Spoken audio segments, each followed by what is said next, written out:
Bengal safe Murshidabad জেলায় ফার্নিচারের জগতে এক পরিচিত ও প্রতিষ্ঠিত নাম। 57 বিবি সেন রোড, বহরমপুর, মুর্শিদাবাদ।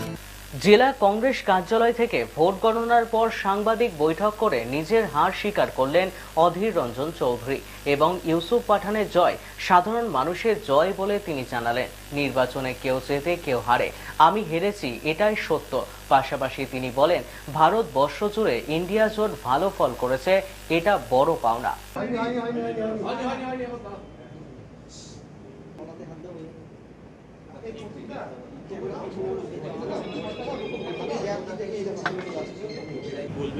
ভোট ঠিকঠাক হয়েছিল এবং আমাদের চেষ্টা কোনো ত্রুটি ছিল না। এখন নির্বাচন মানুষের মতামতের উপর নির্ভর করে। 5 বার পর জিতেছিলাম, মানুষের দয়া দুয়া আশীর্বাদ সহযোগিতা ছিল, তাই এবার মানুষ মনে করেছে যে হারানো দরকার, তাই মানুষ হারিয়েছে। কোনো অভিযোগ নেই আমার। আমি তৃণমূল প্রার্থী ইউসুফ পাঠানের কাছে পরাজিত হয়েছি এবং আগামী দিনে ইউসুফ পাঠান, যিনি এই মুহূর্তে বহরমপুরের এমপি, তার চলার পথ সুগম হোক, তার জন্য আমার শুভকামনা থাকলো। আমি হেরেছি মানে হেরেছি, আমি কোনো অজুহাত কোনো বাহানা দিতে চাই না। তবে একটা ঘটনার কথা নিশ্চয়ই বলবো, যদি রাজনৈতিক বিশ্লেষণ করা হয় তাহলে দেখবেন যে পশ্চিমবঙ্গে নির্বাচন ক্রমশ একটা সাম্প্রদায়িক বিভাজনের পথে এগিয়ে চলেছে এবং উদার ধর্মনিরপেক্ষ শক্তির জন্য পশ্চিমবঙ্গ ক্রমশ বিপজ্জনক হয়ে উঠছে। এটুকু নিশ্চয়ই আমি আমার যা পর্যবেক্ষণ, সেই পর্যবেক্ষণ থেকে বলতে পারি। আবার বলছি, আমার পরাজয়ের জন্য কিন্তু আমি কোনো অজুহাত খাড়া করতে চাই না। হেরেছি মানে হেরেছি, বলতেই পারেন আপনারা। দেখুন, আমরা রাজনীতি করি, মানুষের ইচ্ছা অনিচ্ছা দ্বারা প্রভাবিত হই। গত বিধানসভা নির্বাচনে বহরমপুরে আমাদের প্রার্থী মনোজ চক্রবর্তী হেরেছিল। আমরা এই সময় ভেবেছিলাম হয়তো অনেকটা পুনরুদ্ধার করতে পেরেছি আমরা, কিন্তু দেখলাম না, বহরমপুরের আমরা মানুষের কাছে সেই সমর্থনটা পেলাম না, তো হেরেছি। তার জন্য আমার কোনো অভিযোগ নেই কারোর বিরুদ্ধে। আমাকে যে ভোট দিয়েছে তারা তাদের স্বাধীনভাবে মতামত প্রকাশ করেছে, আমাকে যে ভোট দেয়নি তারাও স্বাধীনভাবে মতামত প্রকাশ করেছে। অতএব মানুষের যে অধিকার, সে অধিকার মানুষ প্রয়োগ করতে পেরেছে, এটা আমাদের কাছে অনেক বড় পাওনা বলে মনে করি। নির্বাচনে কেউ হারে কেউ জেতে, আমি হেরেছি, কিন্তু ভারতবর্ষ জুড়ে কংগ্রেস এবং ইন্ডিয়া জোটের বাকি দল তারা জিতছে, এটা একটা সুখবর। অন্তত সারা ভারতবর্ষের জন্য এটা একটা ভালো খবর বলে আমি মনে করি। ব্যাপার হচ্ছে, আমি একটু আগে বললাম যে বাংলায় রাজনীতিটা ক্রমশ উদার এবং ধর্মনিরপেক্ষ মানুষের জন্য বিপজ্জনক ভূমি হয়ে উঠছে। এখানে একদিকে সাম্প্রদায়িক বিভাজন হয়, আরেকদিকে প্রলোভন, অর্থাৎ টাকা পয়সা, লক্ষ্মীর ভাণ্ডার, এই একটা করা হয়।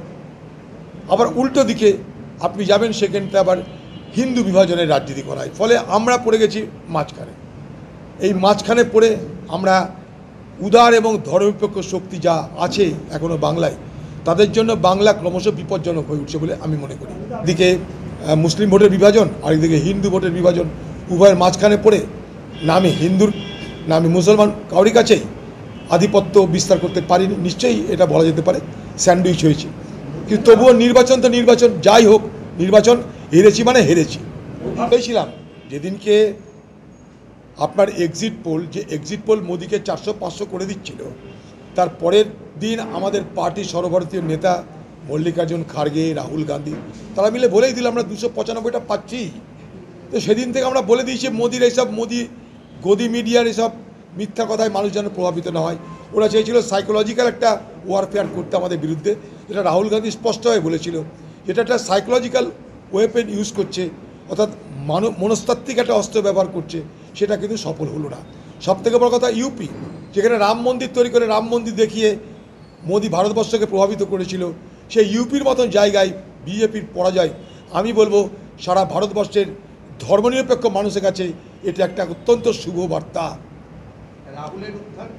100 বার রাহুল গান্ধী আমার নেতা, রাহুল গান্ধী প্রমাণ করেছেন পরিশ্রমের কোনো বিকল্প হয় না।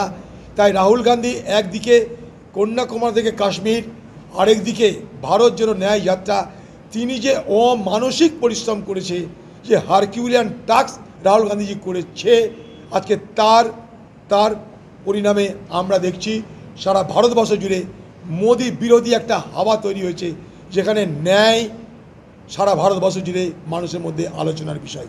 রাহুল গান্ধী বলেছিলেন যে আমি ঘৃণার বাতাবরণের মধ্যে বন্ধুত্ব এবং সৌহার্দ্যের বাতাবরণ গড়ে তুলতে চাই। नफरत की बाजार में मुहब्बत की दुकान खोलना चाहते थे राहुल गांधी जी, वो कामयाब हो चुके हैं। বেঙ্গল সেফ মুর্শিদাবাদ জেলায় ফার্নিচারের জগতে এক পরিচিত ও প্রতিষ্ঠিত নাম। মনের ভাবনাগুলো প্রকাশ পেল, ঘর সাজাতে ইচ্ছে হলো, রকমারি আসবাব আছে একসাথে, চলো ঘর সাজাই বেঙ্গল সেফের সাথে, বেঙ্গল সেফের সাথে। Bengal safe 57 বিবিসেন road Baharampur Murshidabad.